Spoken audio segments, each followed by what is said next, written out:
je résoudre l'équation d'une racine carrée. La démarche est relativement simple, mais il faut bien comprendre le contexte dans lequel on se trouve.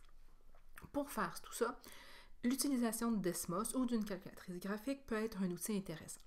Maintenant, comment fait-on? On va isoler d'abord la racine carrée, donc le terme vraiment radical. On va déterminer la valeur critique. Et là, il faut être prudent. Dans une fonction racine carrée, il y a effectivement ce qu'on appelle une valeur critique qui est en lien avec le radicande. Le radicande, c'est l'intérieur de votre radical. Donc, il faut que le radicande soit plus grand ou égal à 0. En effet, puisque nos solutions seront dans les nombres réels, ça ne se peut pas que la racine carrée soit effectuée sur un nombre négatif. C'est pour ça que notre radicande doit être positif.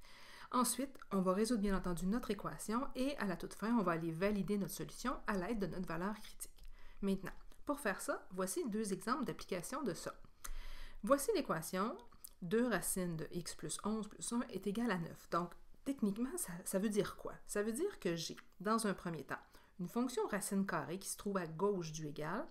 Moi, je l'ai représentée sur le graphique à l'aide de la courbe rouge que vous voyez là.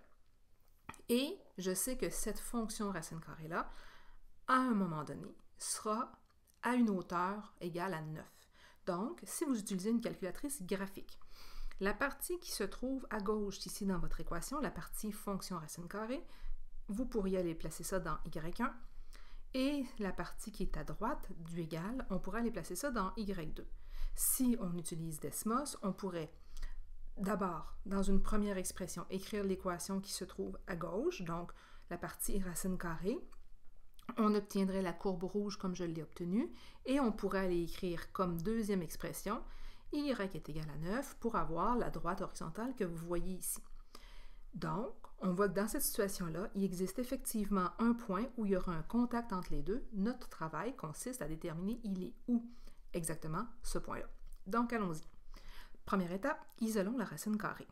Donc, si j'isole la racine carrée dans mon expression, la première chose que je ferai, c'est d'aller faire de l'autre côté moins 1 pour obtenir 8. Ensuite, je vais diviser par 2, donc la racine carrée de x plus 11 sera égale à 4. Dès que j'ai atteint cette étape-là, je dois aller vérifier quelle est la valeur critique. Donc la valeur critique, je le répète, doit être en lien avec le radicande. Ici, le radicande, c'est x plus 11, l'intérieur de ma racine carrée.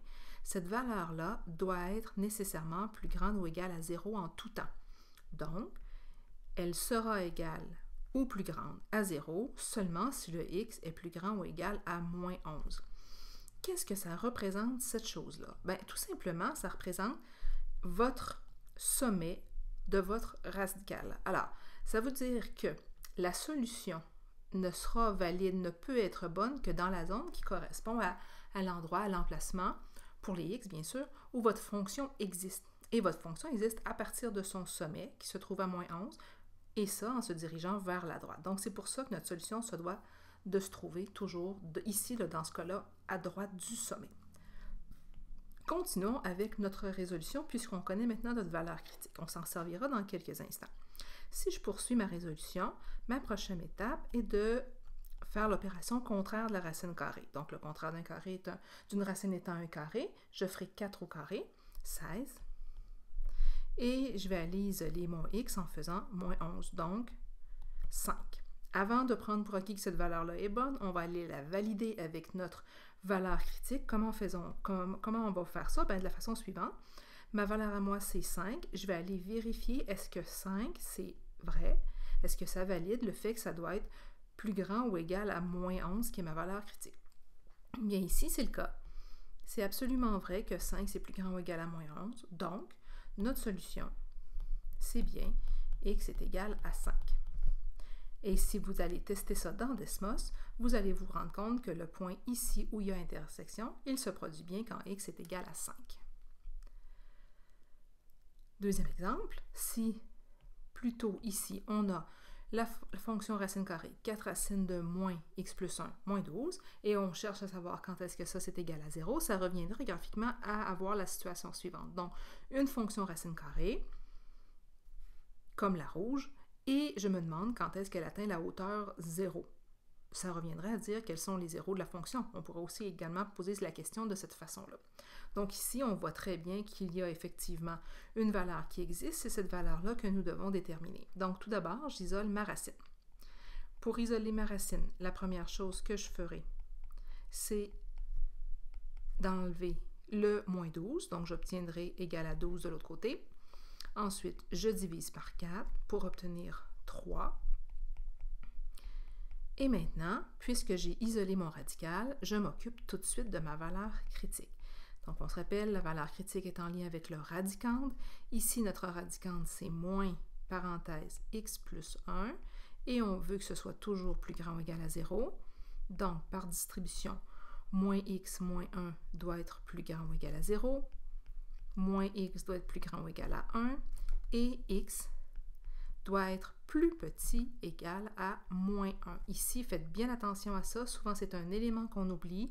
Quand on divise par un coefficient négatif, le symbole d'inéquation se retrouve à être interverti. D'accord? Donc, la valeur critique qu'on devra respecter, c'est que le x qu'on trouvera devra être plus petit ou égal à moins 1. Et effectivement, ça correspond à la zone qui est ici, parce qu'à partir du sommet, notre fonction, elle n'existe que du côté gauche du graphique. Donc, il faut que les x soient plus petits ou égal à moins 1 pour que ça fonctionne. Si je poursuis ma résolution, pour me débarrasser de ma racine carrée, bien entendu, on met tout ça au carré, donc on obtiendra ici 9. Je distribue mon signe sur ma parenthèse. Ensuite, j'isole ma variable x et j'obtiendrai ici moins 10. Maintenant, je valide cette solution-là avec ma valeur critique. Donc, je me demande, est-ce que moins 10 est effectivement plus petit ou égal à moins 1? Bien, ici, c'est le cas. Donc, comme c'est le cas, ma solution, c'est effectivement x est égal à moins 10. J'espère que ça vous a aidé et n'oubliez pas, utilisez Desmos pour vérifier votre solution ou une calculatrice à affichage graphique.